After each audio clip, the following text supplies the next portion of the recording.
Hello, good game. Welcome back, ghouls and goblins. I hope you're all having a magical day. Thank you so much for taking the time to support the channel. Already, just after Worlds, we have banned announcements. Whew. I know all your fingers are crossed. Today we're going to talk about the banned cards. What's going on with this newest announcements from Wizards? Buckle up, make sure to like the video to show your support. Subscribe to the channel for more great content like this. And let's take a look. All right, October 13th, 2021, banned and restricted announcements. Standard, no changes. And the crowd goes wild. So before you click out of this video, we have a lot to talk about. There's a ton of different things that they've done and that they talk about doing in the future, which we should address.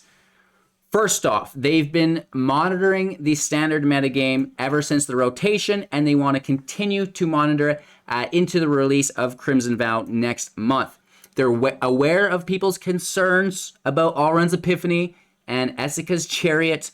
After reviewing the arena metagame and the world and other online events, they've decided that for the upcoming release, they will not be making any changes at this time.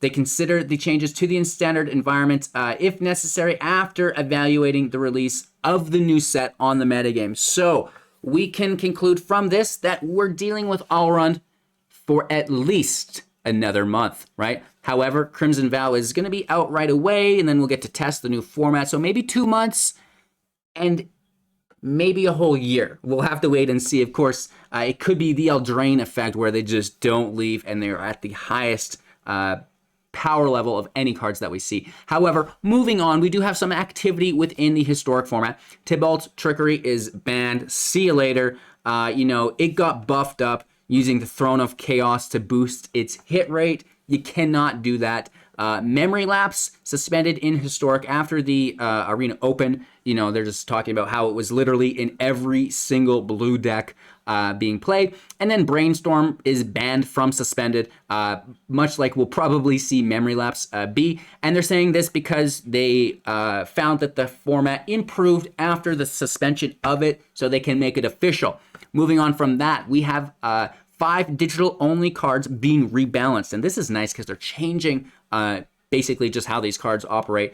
So Davriel is only an opponent creatures, so there's no Veilspark combo there. Faceless Agent is now a 2/2 instead of a 2/1. The Sarkhan, the Wandering Shiv, is a +1 on its second ability now instead of -0.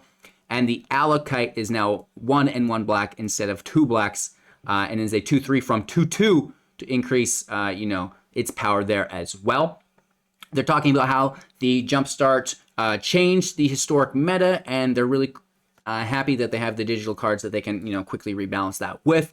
And then they're just explaining all of this that I laid out for you guys, what's going on, and then talking about the rebalancing of cards, which is really cool. And then basically just a big justification of how this will work in the future. And I do think that it's something that we will see more of in the future as well. The digital cards released in conjunction with the paper cards, right? So, just showing this for you guys in visual format. Target creature gets -1, -0. People were using this to kill their own creatures for 1 mana. Pretty cool, right? So now it's just your opponent's creatures. Again, on Davriel, the -3, just from target creature to, an opponent's creature, right? Very, very good. Again, shutting down that combo. Faceless Agent is a shapeshifter for the party decks and any other tribal deck. So they want it played more. They want to boost it up, right? It's not being played enough. And then the Wandering Shiv was the weakest of the Planeswalkers, so they're giving him a little bit boost as well, just to balance, right? So it's not only overpowered things that they're knocking down, they're boosting up the lower powered things too for a nice environment. And then the Alakite as well, the double black to the single and black, and the 2/2 to the 2/3, just to have it played more, right? Cool beans, because, the Gifted Aetherborn and under the same slot was just strictly better. So this is to help it compete for that slot, which is really cool. However, the no standard changes is probably not what many of you wanted. However, I do think that they have our best interest at heart. Obviously, it took Tybalt's Trickery a hot minute to be addressed, but it was addressed, and I believe all of our concerns will be as well in the future. Or, you know, they know a little something that we don't, right? And they're like, wow, these cards aren't a problem. As soon as the next set comes out, we have all of these really cool features to deal with them effectively, efficiently, and give you the advantage if your opponent's playing that. I don't know, maybe I'm just imagining that they have some foresight on these things, and that's why they're not addressing it, right? So let me know your guys' thoughts and opinions on today's banned and restricted announcements in the comments below. Thank you all so much for watching. I really do appreciate all of your time and attention continuously on the channel. It means a lot. Make sure to like the video to help support me financially. It really, really does help. And of course, you can join our Patreon or YouTube or Twitch as well. And that would be dope. But what would be even doper, you know, the dopest, is if you yourself went and had a magical day. Take care, you guys. We'll see you in the next video. Peace.